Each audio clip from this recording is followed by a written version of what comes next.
Pluralism in the Golden Rule.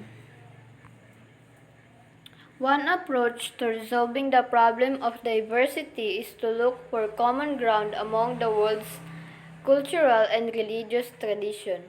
This general idea is known as religious pluralism. A more specific philosophical view is often called value pluralism, which argues that there are multiple and conflicting goods in the world, which cannot be reduced to some other goods. A religious pluralism is the state of being where every individual in a religious, diverse society has the right, freedom, and safety to worship or not according to their conscience. Ang relihiyong pluralismo ay ang estado ng pagiging kung saan ang bawat individual sa ating lipunan magkakaibang relihiyon ay may mga karapatan. Karapatan sa kalayaan at kaligtasan sa pagsamba. Value pluralism is the idea most prominently endorsed by Isaiah Berlin, that fundamental human values are universal, plural, conflicting, and incommensurable with one another. Ang value pluralism ay ang ideya na kilalang inendorso ni Isaiah Berlin na ang mga pangunahing halaga ng tao ay pangkalahatan, maramihan, magkasalungat at hindi matutumbasan sa isa't isa. Pluralists about religion often make a different sort of argument. Religious pluralists such as John Hick claim that there is a common core of ideas found among the world religious. As Hick puts, quoting the Islamic poet Rum, the lamp are many but the light is one. 6.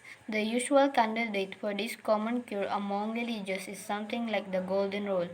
Do unto others as you would have them do unto you, or treat others as you would like to be treated.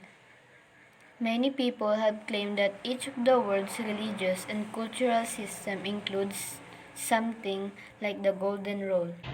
Do unto others as you would have them do unto you, or treat others as you would like to be treated. Tratuhin natin ng tama ang bawat tao o kahit sino man kung gusto nating tratuhin din tayo ng tama. John Hick argues that all the great traditions teach the moral idea of generous goodwill, love, compassion, epitomized in the Golden Rule. 7. The Tibetan Buddhist leader, the Dalai Lama, put in this way, all the different religious faiths, despite their philosophical differences, have a similar objective. Every religion emphasizes human improvement, love, respect for others, sharing other people's suffering. On these lines, every religion has more or less the same viewpoint and the same goal. 8. The reading from Goethe that follows at the end of this chapter makes a similar point. The religious pluralist idea is a friendly and optimistic one. It hopes to be able to reconcile the world religious tradition around an ethical core. Indeed, there is some evidence for such as convergence in the existence of interfaith organizations that promote religious diversity and pluralism. American painter Norman Rockwell imagined that the common idea of all the world's culture and religion was the Golden Rule: do unto others as you would have them do unto you. One example of this is the Parliament of the World's Religion, which is a group dedicated to creating peaceful and harmonious relations between the world's religion. Unfortunately, this hopeful reconciliation must ignore much the very deep differences that exist among religions, the fact of apparently immoral elements in some of the world religion, tradition, the reality of religious conflict, and the moral importance of our deep differences over metaphysical questions. A religion scholar, Stephen Prostiro, suggests the idea that all religions are basically the same is the lovely sentiments, but it is dangerous, disrespectful, and untrue. 9. Consider, for example, the Hindu idea of Dharma, which is a complex concept that refers to law of natural order, injustice, propriety, and harmony. The idea of dharma is connected to the traditional Indian caste system. Now there are parallels between the idea of destiny and caste in India and medieval Christian ideas about natural law and great chain of being. But the differences between these ideas are as important as the similarities. The end goal of Hindu ethics is to attain some form of self-realization and connection with the eternal soul of Brahman. While this may sound like the kind of insight of beatification or holiness that occurs in Christian unity with God, the differences are again quite important. Other differences and similarities exist among the world's tradition. For example, Islam emphasizes zakat or almsgiving as one of its 5 pillars. These include a universal duty to build a just society, help the poor, and eliminate oppression. While this sounds quite a bit like the idea of charity, tithing in the Christian tradition, zakat may be more important and more obligatory than mere charity, closer to a tax than a gift. Optimistic religious pluralists want to reduce all these differences to common values such as love, compassion, and the golden rule.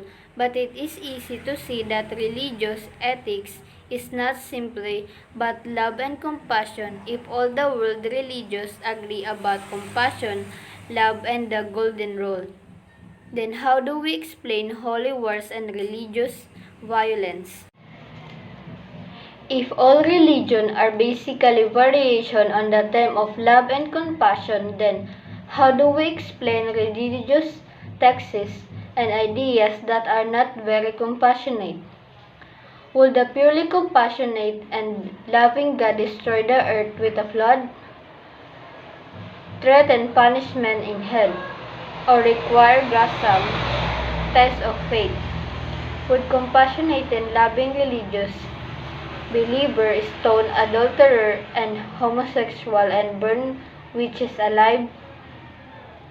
While interpreter as of religion can explain these things in various ways, the specific details of religious ethics matters as much as general principle of compassion or love.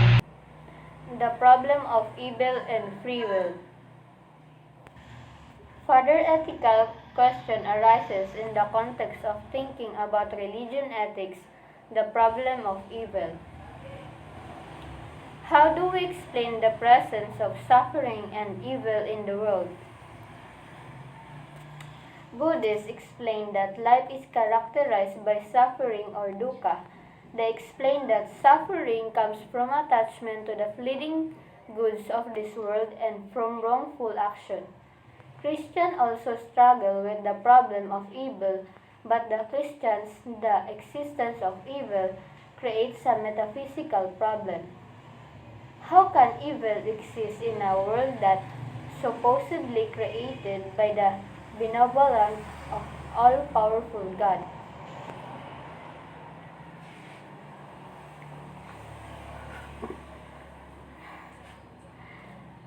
The Christian tradition developed elaborate deities or arguments that attempt to justify God as all-powerful and all-knowing despite the problem of evil.